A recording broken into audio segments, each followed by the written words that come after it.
নমস্কার বন্ধুরা, রুবিস kitchen and ব্লগসে সবাইকে স্বাগতম। আশা করি তোমরা সবাই ভালো আছো, আমিও ভালো আছি। তবে আমি ভালো আছি, কিন্তু আমার খুব দৌড়াদৌড়ি করতে হচ্ছে মাকে নিয়ে। মা অসুস্থ, তো সেই মাকে মনোরমায় ভর্তি করেছি। তো যাই হোক, মাকে আজকে ছুটি হয়ে যাবে বলে আমি তাড়িহুড়ি করছি। ঘুম থেকে উঠে দেখি আকাশ একদম পরিষ্কার। তাড়াতাড়ি করে ঘর ঝাড় দিয়ে ঘর মুছে ঘর ধার পরিষ্কার করে স্নান করে পুজো দিয়ে নিয়েছি। কটা কাচাকুচি ছিল সেগুলো করে নিয়েছি।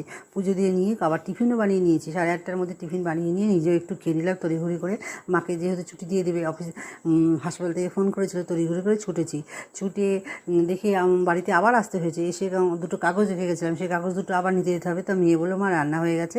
তাই আমি জিজ্ঞাসা করলাম কী রান্না করেছিস? বলে চাল কুমড়ো দিয়ে ডাল আর আলু ভাজা। তো আমি তড়িঘড়ি করে খেয়ে নিলাম, তাড়াতাড়ি করে খেয়ে নিলাম। খেয়ে আবার যেতে হবে আমাকে হাসপাতালে গিয়েছি, সমস্ত কাজকর্ম মিটিয়েছি, কত ফর্মালিটি ছিল সেগুলো সব করে বাড়ি আস্তে আস্তে মাকে নিয়ে 5:30 হয়ে গেছে। এসে নিয়ে মাকে একটু বিশ্রাম করে মাকে খাইয়ে দিয়ে মার সঙ্গে একটু কথা বলছি, গল্প করছি। আরও সবাই এসেছিলো। তো মা দেখো বসে ফোন খাচ্ছে।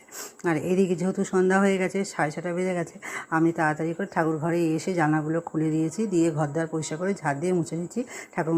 ঠাকুর বাসনটাও মেজে নিলাম, নিয়ে এখন সন্ধ্যা দিয়ে নেবো। সন্ধ্যে দিয়ে আবার ঠাকুর বাসন মেজে ঠাকুর গোপালকে শয়ন দিয়ে একটু বসে রাতের খাবারটা তৈরি করে নিচ্ছি। ওদের জন্য ভাত সিদ্ধ আলু সিদ্ধ করে নিচ্ছি। যেহেতু আজকে শনিবার, আমার জন্য পরোটাটা করে নিলাম। দুটো আটায় ছিল মাখা ছিল, সেই জন্য আমার জন্য দুটো পরোটা আর একটু বেগুন ভাজা করে নিলাম।